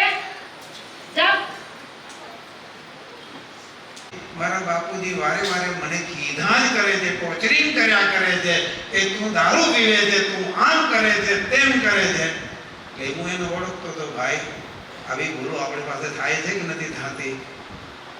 તો કે સ્વામી ક્યારેક ક્યારેક. મેં કીધું ક્યારેક એટલે અઠવાડિયામાં કેટલી વાર? એ કે 2-4 વાર. એટલું જણે ઓછું છે, કબૂલ નથી થતું ભાઈ, ભૂલ કરીએ છીએ. મેં કીધું તારી પાછળ તારા મા ને બાપ છે, તારા પાછળ તારા પત્ની છે, તારી દીકરી છે. મરી જવું બહુ સહેલું છે. મરી ગયા પછી શું ગતિ થવાની છે તને ખબર છે? મરી જવાથી મૂંઝવણ ટળી જવાની છે. અરે એ મૂંઝવણ તને થાય છે તો એના કરતા તું દારૂ છોડી દે ને, સુખી થઈ જઈશ, તારો પરિવાર સુખી થઈ જશે. પણ જીવ એક ટેવ સાથે બંધાઈ ગયો હોય છે, જીવનમાં સુધારો કરી શકતો નથી. ભક્તજનો, એક શબ્દ એના જીવનને બચાવે છે. શાસ્ત્રનું વાંચન કરે, ચિંતન કરે, સંતનો સમાગમ, સારા સજ્જન માણસ સાથે રહેવા માંડે અને સારા વિચારો સંપાદન કરે તો જીવમાં બળ આવી જાય. બળ. ભક્તજનો, આ સંત સમાજ એ એક એવું જબરું કામ કરે છે. અમે હમણાં આફ્રિકામાં હતા. આફ્રિકાની શિબિર, મોમ્બાસામાં શિબિર, 2000 યુવાન યુવતી બહેનોની સંખ્યા, ભવ્ય શિબિરનું આયોજન થયું. ઘણા બધા લોકોએ જીવનમાં સાંભળ્યા પછી પરિવર્તનના સંકલ્પો કર્યા. પછી અમે યુગાન્ડા શિબિર કરી. યુગાન્ડામાં 2 ભાઈબંધ એ શિબિરમાં આવવાનો એને સંકલ્પ કર્યો. આવ્યા તો ખરા, બીલું લગાવી દીધો, પણ શિબિરમાં જવાની હિંમત ના હાલી એની. રસોડા વિભાગમાં આવી ખુરશીમાં એકલો બેઠો હતો. તે આપણા હરિભગતે કીધું, ભગત કાં શિબિરમાં ચાલુ થઈ ગઈ, હાલો હાલો. કે હું શિબિરમાં જઈને શું કરવું, મને કેમ કરવાનું, મને ખબર નથી. કારણ કે એ ભાઈ દિવસમાં 1/2 લીટર વાળી 20 બોટલ કે દિવસમાં ઉલેતો. અને મને ખબર છે કે હું શિબિરમાં જઈશ તો મને પીવા નહીં મળે. તો મને ટાઈમમાં જોઈએ એટલે જોઈએ 20 બોટલ હો તો 10 લીટર લિક્વિડ થયો. આપણે શરીરમાં પાણી કેટલું પીવાનું હોય? 3 થી 4 લીટર પાણી પીએ તો એ 10 લીટર પાણી પીવે. કે સ્વામી ખપે, જો એનો ટાઈમ થયો પીવું ને શરીરમાં ઝંઝણાટી ચાલુ થઈ જાય. આવી મારી પરિસ્થિતિ હતી અને હું બોટલ ભેગી લઈને આવ્યો હતો શિબિરમાં. મને ખબર છે કે આ પ્રોબ્લેમ થવાનો હોય, પણ મને ભાઈએ કીધું કે ભાઈ જા તું શિબિરમાં, તું બેસી જા, બધું બરાબર થઈ જશે. કે મને કોઈ પૂછે તું અહીંયા આવ્યો આમ તેમ, કે કોઈ નહીં પૂછે, તું જઈને બેસી જા. હરિભક્તો એ સ્વયં પોતે ભાઈ કહેતો હતો કે હું હિંમત બાંધી અને આવી ગયો શિબિરમાં. આવીને હું બેસી ગયો અને ખરેખર મારા જીવનમાં ચમત્કાર સર્જાયો કે હું બેઠો. સાંજની સભા પૂરી થઈ, પછી બધાને હુવા જવાનું હતું. હું હુવા ગયો. મને બોટલ ભેગી રાખી, મને જરૂર પડશે તો પીવી પડશે, મારું કેમ થશે શિબિરમાં, બધા મને જોઈ જશે તો મને કહેશે, આ બધું જાત જાતનું વિચારતો હતો. પણ ગયો ને તરત મને નિંદર આવી ગઈ. સવારે ઉઠ્યો, બધા વહેલા ઉઠ્યા, અમે ટાઈમ કીધો તો 5 વાગ્યાનો, 4 વાગે હરિભગત તૈયાર થઈને પૂજામાં આવી ગયા.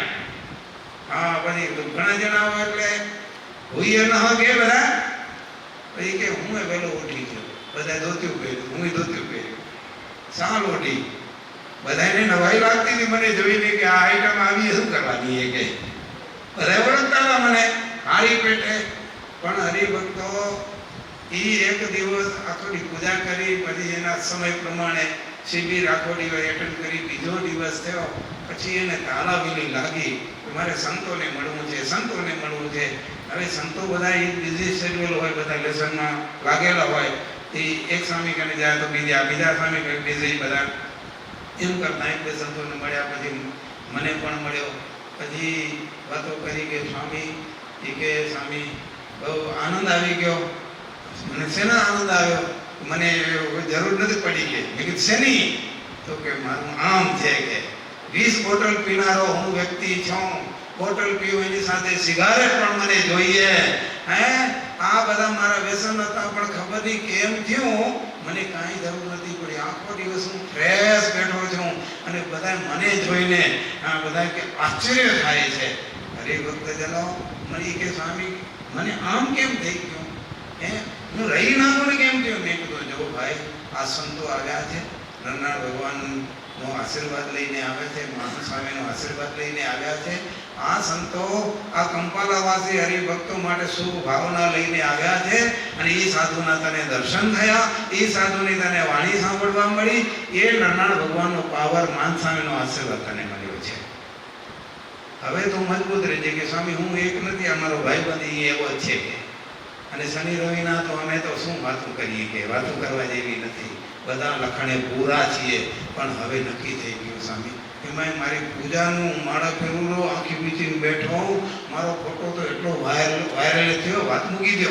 અને બધા મને ફોન કર્યો, તું સિનેમા કહેતો તું? હા, હવે તો મને બળ આવી ગયું છે. મારા જેવા કેટલા સ્વામી કે જુવાન માણસો, એનો હજી પગારે નથી, $500 પગાર હશે કે નહીં હોય, ઘર પણ માન ચાલે, ભાડા ભરવા રૂપિયા નથી, ચોરીઓ કરીને પાણી પીવા એને ખપે જેવી લતે ચડી ગયા માણસો. અને સ્વામી હવે અમે પણ મહેનત કરશું અને બીજાને પણ છોડાવવાનો પ્રયત્ન કરશું. વાલા ભક્તજનો, ખાલી સારો માહોલ એ આવા સત્સંગી પવિત્ર હરિભક્તો, પંચવર્તમાનધારી હરિભક્તોની વચ્ચે રહીએ, આવા સંતોની વચ્ચે રહીએ તો જીવનમાં પરિવર્તન આવે, જીવનમાં હિંમત મળે. આ રામાયણની કથા આપણને શીખવાડે કે આ સંસાર સમસ્યાથી ભરેલો છે, પણ આ સમસ્યાને દૂર કરવા માટે આપણી આ કથાઓ છે, આપણા આ સંતોનો સમાગમ છે. હરિભક્તના સમુદાયમાં રહેવું, આપણા ગામડાઓમાં આ તીર્થરૂપ મંદિરો, એ મંદિરોનું સેવન કરીએ, દરરોજ કથા વાર્તા ચેષ્ટા નિયમ થાય. એટલા માટે આવી સુંદર કથાઓ આપણા જીવનને ઉજ્જવળ કરવા માટે છે. ગાજપરિયા પરિવાર દ્વારા એના મહાવિત્રોની સ્મૃતિમાં આ સુંદર કથાનું આયોજન કર્યું. એમના શુભ સંકલ્પ ભગવાન પૂરા કરે. એ ધામમાં ગયેલા ભક્તોને મહારાજ પોતાની મૂર્તિનો વિશેષ સુખ આપે, એવા ભગવાનના ચરણોમાં પ્રાર્થના કરી વાણીને વિરામ. જય સ્વામિનારાયણ. વ્યસનીને નિર્વ્યસની બનાવવું સાધુનું કામ છે. દુર્જનને સજ્જન બનાવવા એ સંતો કરી શકે છે. બ્રહ્મા સ્વામીએ કેટલી સરસ વાત કરી. આજે આફ્રિકા ખંડમાં જઈને 4-4, 5-5 શિબિરો કરીને 2 દિવસ પહેલા જ આવ્યા છે, પણ કેવા કામ કરીને આવ્યા છે. ભલે ભુજ મંદિરની ટિકિટ ખર્ચીને આજે સંતો વિદેશમાં ફરે છે, ભારતમાં ફરે છે, લંડન, આફ્રિકા, ઓસ્ટ્રેલિયા ફરે છે, પણ કેવા સંતો કામ કરે છે. જો સાધુ ન હોય તો આને સુધારે પણ. શરીર બગડે ને એને કોણ સુધારે? ડોક્ટર સાહેબ તમારું કામ એ. માણસની જિંદગી બગડે એને કોણ સુધારે? આ સાધુનું કામ છે. રવાપુરમાં અમે કથા કરતા હતા ભાગવતની. એક સોની છે, રોજની 100 બીડી પીએ ડૉક્ટર સાહેબ, 100 બીડી રોજની બીડી સિગરેટ. કથામાં થોડી વ્યસનો ઉપર વાતો છડી સંતો આખી કરીને. આ શરીર ભગવાને આપ્યું છે, ધુવાડામાં ફૂંકી નાખવાનું શરીર એટલા માટે આપ્યું છે. અરે આના કરતા કૂતરા ગધેડા હારા, એ બધી ધુવાડો ફૂંકતા નથી, એ સમજે છે આના ખવાય. પણ માણસ નથી સમજતો. આ દારૂ ને કેફી ખાણા પીણા આ શરીરને બગાડે, કેટલું નુકસાન પહોંચાડે. દારૂ બીડી પીતા શરીર બગડે, આયુષ્ય ઓછી થાય, બળબુદ્ધિ અને તેજ ઘટે, પૈસો પાણી થાય, પૈસાનું પાણી કરી નાખે, ક્રેડિટ અને સંસ્કારોને ખતમ કરી નાખે, સંપ શાંતિને આરોગ્યતાને ભૂકો બોલાવી દે. આ વ્યસનો છે. સંતો ખૂબ વ્યસનો કરવા. બોલો સોની બીજાનો રડી પડ્યો, લાચાર થઈ ગયો બીડી આગળ નહોતો મૂકી શકતો. કહેવત છે ને, મરેલો મકોડો જીવતા મકોડાને ખડી જાય. ડૉક્ટર સાહેબ, મરેલો મકોડો જીવતા મકોડાને ખડી જાય. મરેલો મકોડો ખડીએ જ નહીં, જીવતા મકોડા. રામપુર ગુરુકુળમાં એક શિક્ષક આવ્યા, દાખલ થયા. સ્વામી કીધું બેટા તમે જો વ્યસનનું અસર તો નહીં રાખી. ના સમય વ્યસન નથી, પણ બીડી પીવા કપતી લગાવીને પીવા. એટલે અમારો વાંદર હશે ને રહેશો ગમે ત્યાંથી બીડી, પણ મોઢા ઉપર વાસ તો ક્યાં જાય? પછી સાહેબને બોલાવ્યા, બીડી મૂકી દો, તમે બીડી પીવો છો. બોલે સાહેબ મૂકી દે. મને માત્ર 15 દિવસની વરદી આપી, 15 દિવસ કાઢી નાખી. નોકરી છોડવી નથી એને. 15 દિવસ થયા છતાં બીડી મૂકી નહીં. હજુ 15 દી આવો, બીજો 15 એક મહિનો આપ્યો અને બીડી છૂટી નહીં. ત્યારે સંતો બોલાવીને કીધું, આ ગુરુકુળમાં ધાર્મિક સંસ્કારોનું કેન્દ્ર છે, સંસ્કારો મળવા જોઈએ. આ કુલખંડ છે. તમારામાં હશે, અમારા વિદ્યાર્થીમાં શું આવશે? માટે બીડી ન છોડો તો કાંઈ નહીં, તમે ગુરુકુળ છોડો. એ સાહેબને લાચાર બનીને, માન તો નોકરી મળી હતી, લાચાર બનીને ગુરુકુળ છોડીને એને જવું પડ્યું. આ કોણ ગણી ગયું એને? કોણ ગણી ગયું? જીવતા મકોડાને કોણ ગણી ગયું? કોણ ગણી ગયો?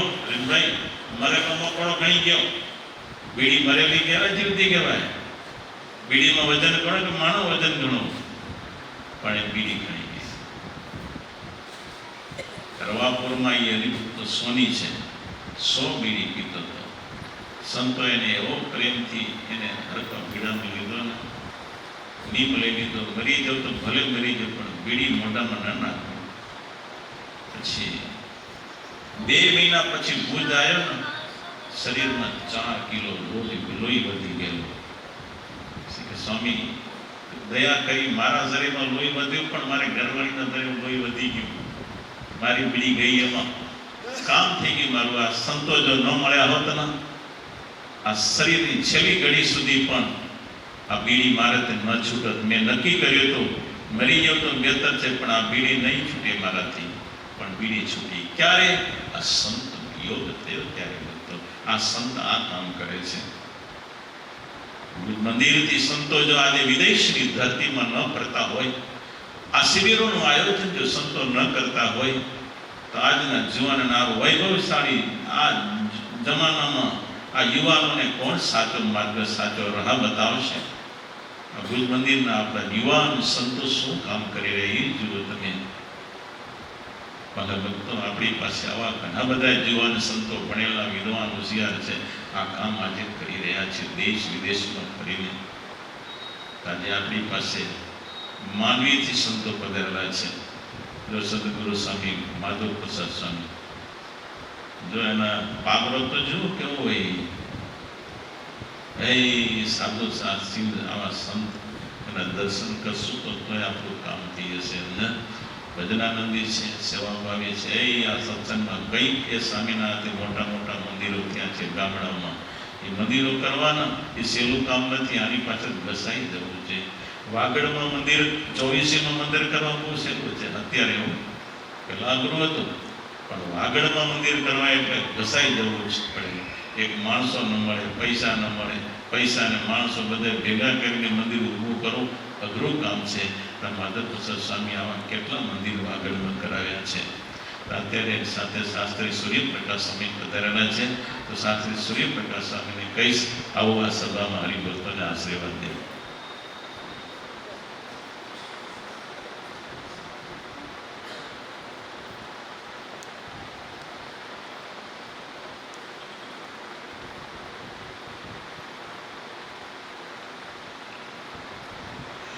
પાતાલ ભૂતલ વ્યોમાચારીણ છદ્મચારીણ ન દ્રષ્ટુમપી શક્યતે. ભગવાન પરમાત્મા આપણા ઈષ્ટદેવ સ્વામિનારાયણની આપણા ઉપર કૃપા દ્રષ્ટિ હોય ને, આવા સંતોની આપણા ઉપર કૃપા દ્રષ્ટિ હોય ને, તો કેટલું સામર્થ્ય તમારામાં ને આ સાધુમાં આવે છે. તમને ખબર છે? પાતાલ ભૂતલ વ્યોમાચારીણ છદ્મચારીણ. અને આને આ શબ્દો નિષ્કુળાનંદ સ્વામી લખ્યા.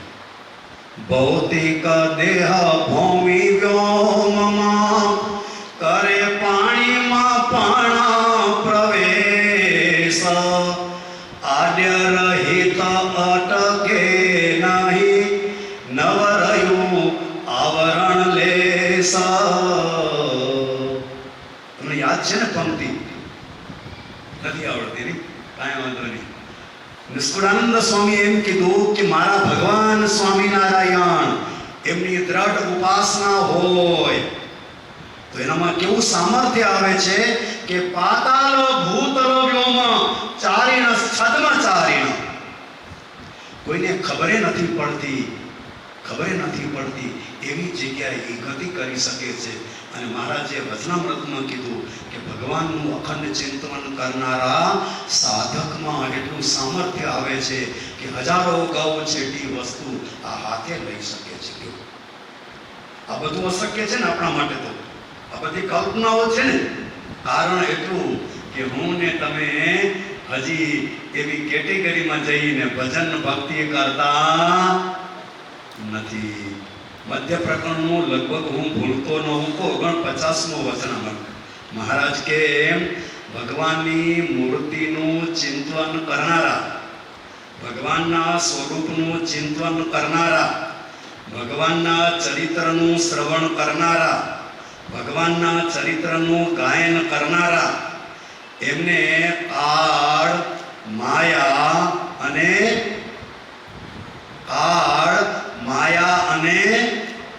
ખબર નહીં. કારણ કે આપણે તો આ વાતો કરવાની છે.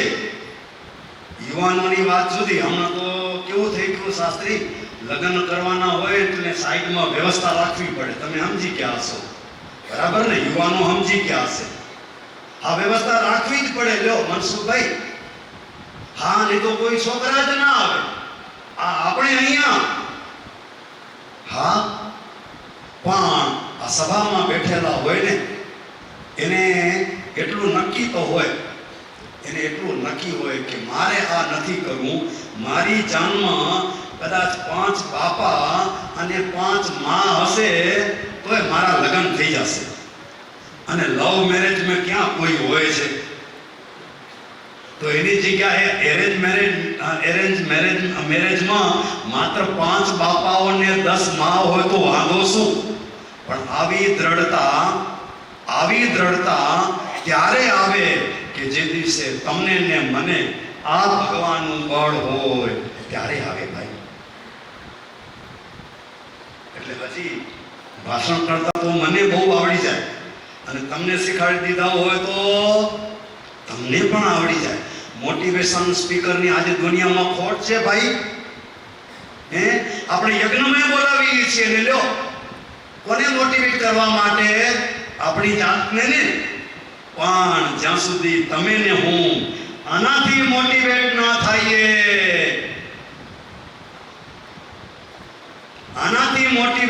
થઈએ, ત્યાં સુધી દુનિયાની કોઈ વ્યક્તિ તમને મોટિવેટ કરી શકશે નહીં. જેમ હમણાં સ્વામીએ પૂજ્ય પરમા સ્વામીએ કીધું ને કે સંતોના યોગથી આ છોકરાએ આવું બધું છોડી દીધું. પણ ક્યારે? આવું ભજન કરનારા સાધુનો યોગ થાય ત્યારે. ભક્તજનો, તમારા પણ યોગથી ઘણા બધા યુવાનોના જીવનમાં પરિવર્તન આવી જાય, પણ એટલું ખરું કે ટેકનિક આવા સાધુઓ પાસેથી શીખવી પડે. એ ગામના બાપા અને બહુ ભગત અમારા માનુકવાના કોઠારી બેઠા, અમે દેખાયા રામજીભાઈની બાજુમાં જ. તો એક બાપા બિચારા બહુ ભગત, બધી કથામાં એમની હાજરી, અને એમનો દીકરો જ્યારે ભણતો હતો ત્યાં સુધી રોજ કથામાં હાજર. હાજે આવી જાય, સવારે આવી જાય એટલે બાપા તો રાજી થાય ને, અમારો દીકરો કેવો ભગત યા, અને તો બરાબર ભણાવશું એટલે રાજી થાય. અને જેવો છોકરો ભણીને જરાક વધારે ભણાવવા મોકલાયો એટલે છોકરાનો ચાંદલો ગુમ અને પૂજા પણ ગુમ. છોકરો આવ્યો ઘરે એટલે સવારે મંદિરે દર્શન કરવા ગયો, સવારે 7:30 વાગે ઉઠ્યો અને બાપા કથા કરીને ઘરે આવ્યા. છોકરો તો હજી ઉઠતો હતો હજી, એટલે બાપા તો વઢ્યા, માએ વઢ્યા, પણ કાંઈ ફરક નહીં. આ આપણા છોકરા પેલા. પછી બાપા તો થોડાક જરાક ગરમ મગજના હશે અને છોકરાને બિચારાને લાકડીએથી માર્યો. પણ છોકરો કેટલો ડાયો, છોકરો એટલો ડાયો કે બાપાએ લાકડીએથી એની માર્યો છતાં છોકરામાં કાંઈ પરિવર્તન નહીં. છોકરાએ બાપાની સામે હાથ પણ ઊંચો કર્યો નહીં. આ ભક્તજનો, એની જીવાત્માની મહત્તા એટલું તો જરૂર અમે કહીશું. એટલું આજના જમાનામાં દીકરાઓને બાપ મારે અને માર સહન કરી લે, એ વાત ગળે ઉતરે ન ઉતરે. પણ ભગવાન અને આવા સંતોના આશીર્વાદ જરૂર હશે. છોકરામાં ફરક ન પડ્યો, મંદિરે જવાનું ચાલુ ન કર્યું, ચાંદલોય ન થયો, અને છેલ્લે બિચારા બાપ નિરાશ થઈને બેસી ગયા. કોઈ સાધુ પાસે આવીને કીધું, અને સાધુએ કેવી જોરદાર ટેકનિક અપનાવી, અને એ સાધુએ કીધું, એક કામ કરો, એ છોકરો તમારા ભેગો અહીંયા સાધુ પાસે આવશે. તો કે સ્વામી એમ આવશે, લઈ આવો. અને સાધુ પાસે લઈ આવ્યા. અને બાપાને તમે કીધું તમે બહાર બેસો, અને છોકરાને સાધુએ પોતાની બાજુમાં બેસાડ્યો. અને છોકરાને બેસાડીને આટલું જ કીધું, બાપાએ તને લાકડીએથી માર્યો તો તે તારા બાપને કાંઈ ન કીધું ને. ખરેખર તું બહુ જ મોટો માણસ, બહુ જ મોટો છે. તારા બાપ કરતાં પણ તું સવાયો છે. એનું કારણ એ કે તારા બાપ ક્રોધ ઉપર કંટ્રોલ ન કરી શક્યા. તું આટલો શક્તિશાળી હોવા છતાં તે તારા બાપ સામે હાથ પણ ઊંચો ન કર્યો ને. ખરેખર તું બહુ મોટો છે. પણ એ સંતે એમ પૂછ્યું કે એક વાત તને પૂછું કે ચાંદલો કાઢવાનું કારણ શું? એટલે એને કીધું. અને પૂજા ન કરવાનું કારણ શું એ કીધું. અને એ સાધુએ કોણ જાણે કેવી ટિપ્સ આપી. માત્ર 5 મિનિટમાં એ છોકરાએ કીધું કે ચાંદલો કરીશ. અને એને એમ કીધું કે 2 માળા કરીશ. અને તારા બાપુજી અહીંયા આવશે ને ત્યારે પણ કરીશ ને? તો કે હા, તું જ કહીશ ને બાપુજીને કે હું ચાંદલો કરીશ ને માળા પણ કરીશ? તો કે કહીશ. બાપુજીને બોલાવ્યા, જાતું બોલાયા બાપુજીને. અને બાપુજીને એ સાધુના કહેવાથી બાપુજી આવ્યા. અને સાધુએ કીધું, આ છોકરો તો ચાંદલો કરવા તૈયાર છે, માળા કરવા તૈયાર, તમે તો લાકડીથી માર્યો. અને બાપ રોઈ પડ્યા. હો સ્વામી, મને બહુ ક્રોધ આવી ગયો હતો, સ્વામી મેં બહુ ખરાબ પગલું ભર્યું સ્વામી. એમ કરીને બાપ રડી પડ્યો. અને બાપ રડી પડ્યો અને ત્યાં દીકરો પણ રડી પડ્યો. બંને આંસુઓ પોછ્યા. અને એ જગ્યાએ બાપે પ્રતિજ્ઞા કરી કે આજ દિવસ પછી મારા દીકરા ઉપર હું હાથ નહીં ઉઠાવું. અને દીકરો કે બાપુજી, હું ચાંદલો પણ ક્યારે મારા ભાગમાંથી નહીં મીટવા દઉં, અને હું રોજ નિયમિત હું મારાથી બનશે એટલે હું માળા કરીશ, પણ 2 માળા ફરજિયાત કરીશ. ભક્તજનો, આટલું પરિવર્તન આ તમારી બાજુમાં બેઠેલા સાધુઓ છે ને એ લાવી શકે છે. અરે મારા વાલા, તમે પણ લાવી શકો છો. તમારામાં એવું જ સામર્થ્ય, તમારામાં એવું જ બળ. એનું કારણ એ કે તમારા હૈયામાં નિશ્ચય આ ભગવાન સ્વામિનારાયણનો હોવો જોઈએ. જે મહારાજે કીધું વચનામૃતમાં કે અમારા ચરિત્રનું ચિંતન કરનારા, અમારી મૂર્તિનું ચિંતન કરનારા, અમારા ચરિત્રનું ચિંતન કરનારા, એને કાળ, માયા અને કર્મ આ ત્રણેયનો બાધ એને લાગતો નથી. ત્રણેયથી એ પર થઈ જાય છે. આ મધ્ય પ્રકરણનું 49મું વચનામૃત કયો. અને શ્રીમદ ભગવદ્ ગીતામાં પણ એમ કીધું, નમે કર્માણી લિંપંતી નમે કર્મ ફલે સ્પૃહા. કર્મનો બાધ મને અડતો નથી, અને ત્યાં સુધી મારું જે શરણું સ્વીકાર કરે ને, મારું જે અખંડ ચિંતન કરે ને, એને પણ કર્મનો પાસ અડતો નથી. કેવી ભગવાને આપણા ઉપર દયા કરી છે. આ કાજપરિયા પરિવાર એનો તો કેટલીય કથા કરી છે. કેટલી 5 કથા થઈ કે 4 કથા થઈ મારા વાલા? તો પછી ધન્યવાદ છે આ કાજપરિયા પરિવારને. અમે તો ભગવાનને પ્રાર્થના કરીએ હજી ભલે બીજી કથા ફેરી તમે કરાવજો. એનું કારણ એ કે આવી કથા થાય ને એ બહાને આપણે ભગવાનના ચરિત્રો સાંભળીએ. અને પૂજ્ય અમે આવતા હતા ને ત્યારે લવ કુશનો જન્મ જંગલમાં થયો, બરાબર? અને એ કથા અમે સાંભળી. પણ ભક્તજનો આવી કથા આપણે સાંભળી હોય ને એમાંથી ક્યારેક મારો આત્મા જાગી જાય, જાગી જાય. આ છોકરો અત્યારે તો કોલેજ કરી લીધી અને જોબમાં લાગી ગયો, લગ્ન પણ થઈ ગયા. આજે પણ હજી એ છોકરાને સાધુ પૂછે ને તારી માળા, તો એમ કે સાધુને કે હવે તો પૂજા ચાલુ થઈ ગઈ. ડોસી ચાલુ કરાવી દીધી અને ડોસીને આપણે કરાવી દીધી. લ્યો હા, અને સત્સંગ કહેવાય, બરાબર ને? અને આને માટે આપણે બધા આ ભગવાનના સાનિધ્યમાં બેસી અને આવી પવિત્ર કથાનું શ્રવણ કરીએ છીએ. ભગવાન સ્વામિનારાયણના દિવ્ય પાદારવિંદમાં એટલી જ પ્રાર્થના. બ્રહ્માનંદ સ્વામી, યોગીરાજ ગોપાળાનંદ સ્વામી, સદાનંદ સ્વામી, સુકાનંદ સ્વામી એવા સંતોની આપણે પ્રાર્થના કરીએ. મહારાજ અને સંતો, આ જીવ ગમે એવો હોય પણ તારી દ્રષ્ટિ પડે ને તો આ જીવ રામ હોય તો રાજા જેવો થઈ જાય. રામ હોય તો કેના જેવો થઈ જાય? રાજા જેવો થઈ જાય. એ સાધુના આશીર્વાદથી, સાધુની કૃપાથી, સાધુની દ્રષ્ટિથી થઈ જાય. પણ એટલું ચોક્કસ કે અમે હોઈએ તો પણ ભલે કપડાં પહેરવા બહુ સહેલા છે. ગધેડાને આ કપડાં મૂકી દઈએ ને તો ગધેડું સાધુ જ કહેવાય. પણ એનેથી કઈ સ્વભાવ ન બદલે. સ્વભાવ બદલે ને તે દિવસે સાધુની કૃપા થાય અને તે દિવસે સાધુ જેમ કેમ થાય, જેમ કેમ થાય. એટલે ભગવાન પાસે આપણે પ્રાર્થના કરીએ. અને આપણે બધાએ વડીલો, યુવાનો થોડાક બેઠા છે, તમે પણ એવો સંકલ્પ કરજો, એવો સંકલ્પ કરજો. તમે કલ્પના કરો, નગર શેઠનો એક છોકરો, આટલી વાત કહીને પૂરું કરી દઉં. એક નગર શેઠનો છોકરો એક આવા માધવ સ્વામી જેવા સાધુના યોગમાં આવી ગયો. અને એ છોકરાએ એવો સંકલ્પ કર્યો કે મારા બાપના હાથનું મારે ખાવું નથી, મારે મારી મહેનતનું ખાવું છે. અને એમાંથી જે કંઈ મને કમાણી મળે ને મારા ભગવાનને દઈને પછી મને જોવું છે કે મારો ભગવાન મને કેવું આપે છે. અને એના બાપે એને વીંટી આપેલી અને વીંટી એને પહેરેલી. વીંટીમાં એના બાપનું નામ લખેલું. એ છોકરાને ખબર નહીં, પણ એ છોકરાએ નક્કી રાખ્યું એ ક્યારે પણ સવારે ઉઠે ત્યારે નાહી ધોઈને પૂજા કર્યા વિના ક્યારે પણ કામે જાય નહીં. અને તમારા જેવા ભગત પાસે જઈને કે કંઈ કામ હોય તો મને કહેજો, તને કંઈ કામ આવડે છે? તો કે આવડે છે. આ પથ્થર ઉપાડવાના છે? તો કે ઉપાડીશ. કેવો છોકરો હતો? શેઠનો છોકરો. હાથમાં નખું પડી આવી હતી, છતાં સાંજ સુધી પથ્થર ઉપાડ્યા. 2 દિવસ હાથ દુખ્યા. ત્રીજે દિવસે ફરી બીજા પાસે પહોંચી ગયો. ભાઈ કામ છે? કામ તને શું આવડે છે? તો જે તમે કહેશો એ કરીશ. અને એ બિચારે ગાર મિલાવી. તે દિવસે સિમેન્ટ નહોતો, ગાર મિલાવી અને એમાંય થાકી ગયો. 2 દિવસ આરામ કર્યો, ફરી 2 દિવસ રહીને વળી કામે લાગી જાય. એમાંથી જે પૈસા મળ્યા એ મંદિરમાં જઈ અને એમાંથી જે 2 પૈસા બચાવી પોતે ખાય. નક્કી કર્યું કે ભગવાન, તે મને જો માણસનું શરીર આપ્યું અને તું મને જોવું છે કે તું મારી મદદ કેટલી કરે છે અને હું તારું ભજન કેટલું કરું છું. અને આખરે એમ કરતા કરતા એ છોકરો, એને લગ્ન ન કર્યા એ છોકરો ત્યાં સુધી કે 45 વર્ષનો થયો. અને એ છોકરાએ બંગલો બનાવ્યો.